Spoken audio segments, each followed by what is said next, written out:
Okay, so if you click this video, you know what I'm gonna do. I'm gonna rank passports. I'm gonna do that through countries' flags because it's easier that way. So let's start off. It's S to E. S is better, obviously. So let's start. I don't know with France. So France is a very good passport. It's number one visa-wise, tied with those other tiers. But I don't like French people, so I'm gonna put them in a B. It's like okay, your passport is good but most people don't like you. So solid B.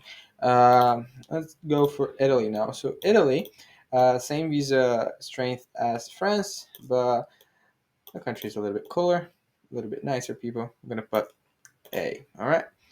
Then Spain and Germany, they're also same amount of visas as both of them, but they are not France, so put them in the A, and then Germany also put them in the A because again they're not French. All right, so those are the number ones in terms of amounts of visas, like tourist visas. But I'm going to argue that those two here, they deserve a bonus. They deserve an S. And the reason for that is uh, the Swiss, which is like a fucking awesome country. They really know how to take care of themselves. And if you're a Swiss citizen, you have this access to the strongest labor market in the world. Not the biggest. The biggest is the U.S., but the strongest, which is Switzerland. Very solid. It's just a very cool country to be a citizen of. Like, oh, this guy's Swiss. Uh, I don't know. That feels awesome. And also, I'm gonna put Irish because fuck, who doesn't love the Irish? They're really nice, and Ireland is really honestly. If Ireland didn't have that bad of a weather, it would be like the best country in the world. It's got a great mix of like British culture and then European culture. It's still in the EU, but it has a special relation with the UK. It has a special relationship with America as well, just because there's a lot of Irish Americans, Irish descent, and all that. St. Patrick's is really big in the US. So, like, I don't know. Ireland is just awesome. And then Japan. Okay, so Japan, I don't know. It, in theory, doesn't allow you to have other citizenships. And then also, uh, it's been a country that's been aging, going down. So it's a good passport, but I'm gonna put it at a solid B. And I think Austria is pretty much the same thing. It's a country that's a little bit going down. In the sense, well, it's not as aging as Japan, but it's still aging. And then it also doesn't allow for dual citizenship. So um, yeah, I'm actually gonna put it in an A. I was gonna put it in a B, but every time I'm in Vienna, I love it. I love it so much that I'm gonna put Austria here just because Vienna is fucking awesome. So yeah, we were pretty solid. Okay, let's go for Israel. So Israel, yeah, I wouldn't want an Israeli passport right now. Lots of people hate them. They do have a good passport in the sense of like visa wise, but just for the amount of hate, I don't think I would be taking an Israeli passport anytime soon. Uh, yeah, let's think. So Singapore and UAE, they are the strongest in the world, along with those four here for visa opportunities, but visa-free access. But I don't know. Like Singapore doesn't allow dual citizenship, and then the UAE, I'm not sure if it does. Maybe it does. I think it does. Yeah, but it's really hard to naturalize.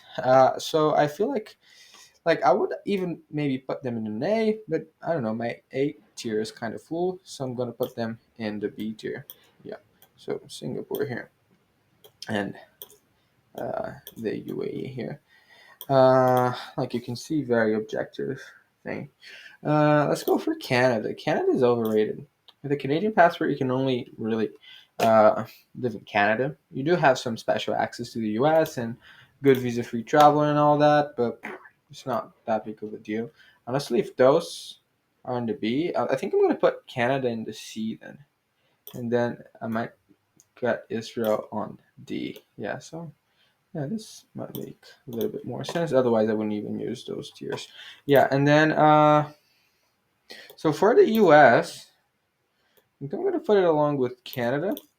Like, you get hated a lot more, so you get a lot more hate than Canadians. You have more terrorists and all that, like risk of terrorism. But at least you have a giant labor market and all that, and you can say you're number one. So I'm gonna put it on C. I'm gonna put Brazil on C. It's good if you want like to be neutral. You know, it's kind of like it's like a lower version of those two. It's like everyone loves them and everyone loves them, but they love them in a more open way, whereas like people love Brazil in a more cautious way, let's say. Okay, so for the Kiwis and the Australian, so yeah, all white is Australian, the one a little bit red is Kiwi. So for the Kiwis, honestly, just because they're pretty much the only ones to have a black passport, I don't care. I'm gonna put them in an S. Like that's just too awesome. It isn't actually that good of a passport. Like if you compare it to, I mean, you can only live in New Zealand and Australia, and New Zealand is nice and all, but if any of those countries like had a black passport, I would probably at least put them one tier up. But New Zealand is the only one, so I'm gonna put New Zealand at S. Uh, what else? Let me see. Let me see. Yeah. So Australia has a really good passport. It's probably one of the best. Yeah, it's stronger than this one's, but weaker than this one's. So I think I might put Australia here. Solid B. Yeah. Yeah, and honestly, thinking of Austria, like I should be a little bit more partisan. Like I can go to Vienna without being Austrian, you know. So I'm gonna change it to C. Yeah, whatever. And then I'm gonna put Russia on E because if you're Russian, you can't do anything. So yeah. Wait. Yeah. So hope you like it. This is my random ranking with random countries. See you later.